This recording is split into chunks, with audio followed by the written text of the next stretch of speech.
Buddhism is a world religion founded by the Buddha in ancient India.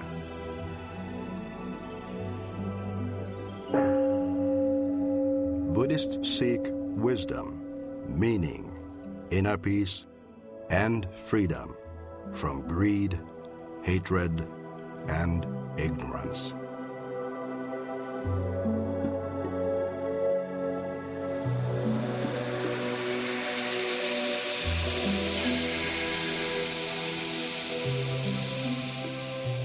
Mutually sustaining life, a Buddhist call to a troubled world.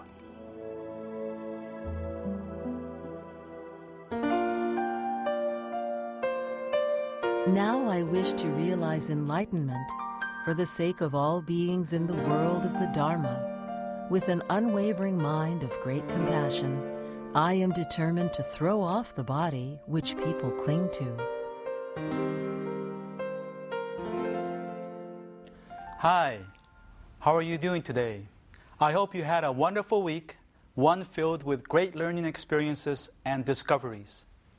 Today, we'll explore the topic of Buddhist social action rooted in the Bodhisattva spirit of compassion for others. Bodhisattva can mean many things in Buddhism. One main meaning refers to those human beings who seek to help others out of immense compassion for others. This compassion is a result of virtue that they have cultivated through learning and practice. So, the Bodhisattva spirit of compassion does not stem from a sense of obligation or need to be ethically correct, but rather a heartfelt, automatic, selfless response to those in need. An ultimate example of this selfless action is seen in a well-known story of the hungry tigress. The tale, as retold by Rafe Martin in a book of the same title for contemporary audiences, goes as follows. Once, long, long ago, the Buddha came to life as a noble prince named Mahasattva in a land where the country of Nepal exists today. One day, when he was grown, he went walking in a wild forest with his two brothers. The land was dry and the leaves brittle from extreme drought. The sky seemed alight with flames. Suddenly, they saw a tigress. The brothers turned to flee, but the tigress stumbled and fell. She was starving, and her cubs were starving too.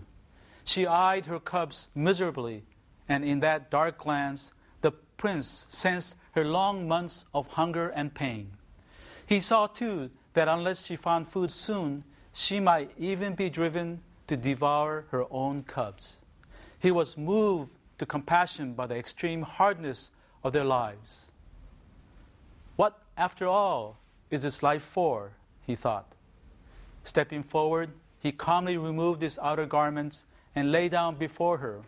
He tore his skin with a stone and let the starving tigress smell the blood. Mahasattva's brothers fled. Hungrily, the tigress devoured the prince's body and chewed the bones. She and her cubs lived on, and for many years, the forest was filled with a golden light. Centuries later, a mighty king raised a pillar of carved stone on this spot, and the pilgrims still go there to make offerings even today. Deeds of compassion live forever. The story is, of course, an extreme and dramatic example of selfless compassion, and sacrificing oneself as the prince did may even strike some people today as being bizarre. In telling this story, of course, no one is being encouraged to sacrifice himself or herself in the same way. Rather, its aim is to convey the importance of compassionate caring for others in need. That is the Bodhisattva spirit.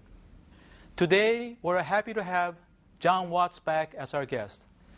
John is an active member of the International Network of Engaged Buddhists, an organization that is dedicated to establishing a more compassionate society, and in my view, motivated by the Bodhisattva spirit.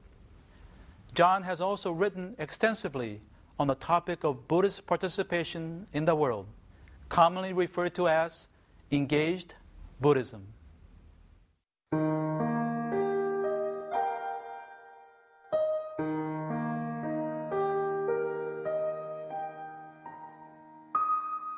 Well, welcome back to our show, John. Thanks, Ken. Good to Okay. be back. Today, our topic is Bodhisattva spirit. Is there anyone in your life who exemplifies that spirit? Well, there are actually quite a number of people, but for today's program, I'd like to choose Joanna Macy. Joanna Macy, yes, she's well known, and I've met her too. How did you come to meet her? Well, I met her about 5 years ago in Berkeley, California, through an event sponsored by the Buddhist Peace Fellowship. And since then, I've been kept in contact with her through my group and my work called Think Sangha. I see.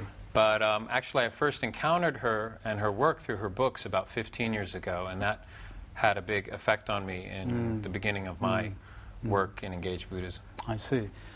Now, how do you think Joanna Macy exemplifies that Bodhisattva spirit? Well, I really appreciate her work because she has this wonderful balance of the two Buddhist virtues of wisdom and compassion. On the wisdom side, she spent a number of years in the 60s and 70s in India studying Sanskrit and Buddhism. And she produced a book called Mutual Causality in Buddhism and General Systems Theory. In this book, she talks about causality, which is how the universe systematically works.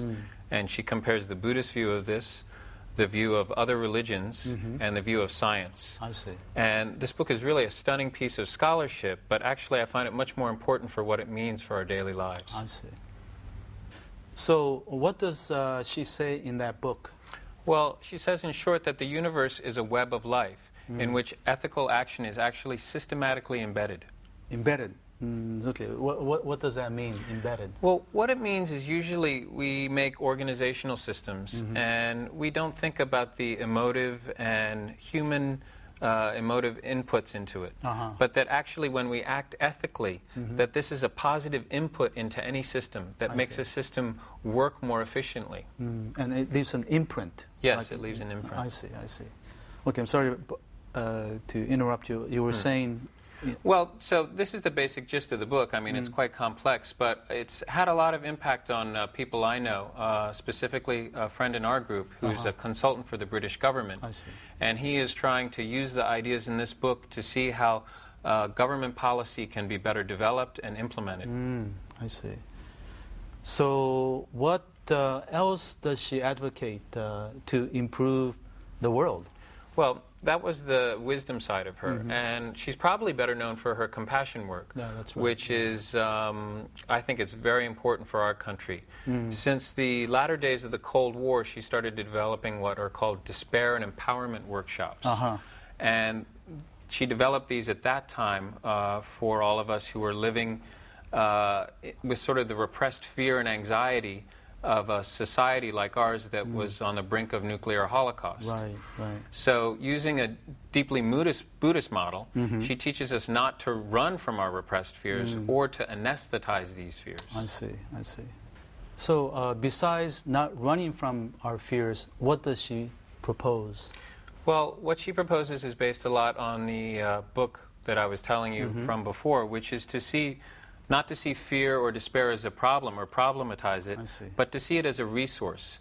It's actually just trapped energy. And it's energy that if we go into and transform and harness, it actually gives forth a tremendous amount of positive energy, a compassionate energy and an energy to be active and engaged in the world.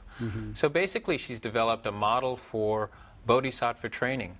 And I think today in our country with so much fear and despair and anxiety being churned up in our lives, that this is very important work. I see. So how about yourself personally? What motivates you to be involved in Engaged Buddhism? Well, I think I first got interested when I was in university and I came along the writings of Gandhi. And I remember clearly him talking about the path of karma yoga, which is spirituality and finding one's spiritual salvation through working in the world and aiding others and helping others. And he said this path was a higher path than just doing religious rituals or studying holy scriptures. And that really struck a chord with me at a young age. Mm. And how is that youthful inspiration playing out in your life today? Well, after college, I got serious about becoming a Buddhist, and I started doing meditation practice. And through those experiences, I had glimpses of this lack of break between self and others, that we're actually really deeply interconnected and one. And when you have that realization, then you know that you really want to work for others in your life. And as the Buddha said, to help others is to help oneself, and to help oneself is to help others. So finally, can you tell me a little bit more about your work with the INEB, the International Network of Engaged Buddhists? Well, INEB is basically a non-sectarian, ecumenical network that includes even people who aren't Buddhists. I see. And it's a network of people who are supporting each other in bodhisattva work. Specifically, we do a lot of work in trying to train people at the local level in conflict resolution, gender awareness, environmental action, on using a specifically Buddhist understanding and approach to this kind of work. I see. Very good. Well, thank you for coming in to share your experiences with us about a topic that's not talked about very much, as it should. Thank you. Thank Ken. you. Well, I hope that the discussion with John Watts has given you a better understanding of the Bodhisattva spirit in action, and has inspired you to do what you can do to carry it out in your lives. Again, you are not being asked to sacrifice your body like the prince in the Hungry Tiger's parable, but to be mindful of the Bodhisattva spirit of sharing out of a deep understanding of the oneness and interconnectedness of all life. I'd like to close with today's passage uttered by that Bodhisattva prince. Now, I wish to realize enlightenment for the sake of all beings in the world of the Dharma. With an unwavering mind of great compassion, I am determined to throw off the body which people cling to. Next week, we'll address the topic of Buddhism and science. We look forward to seeing you then.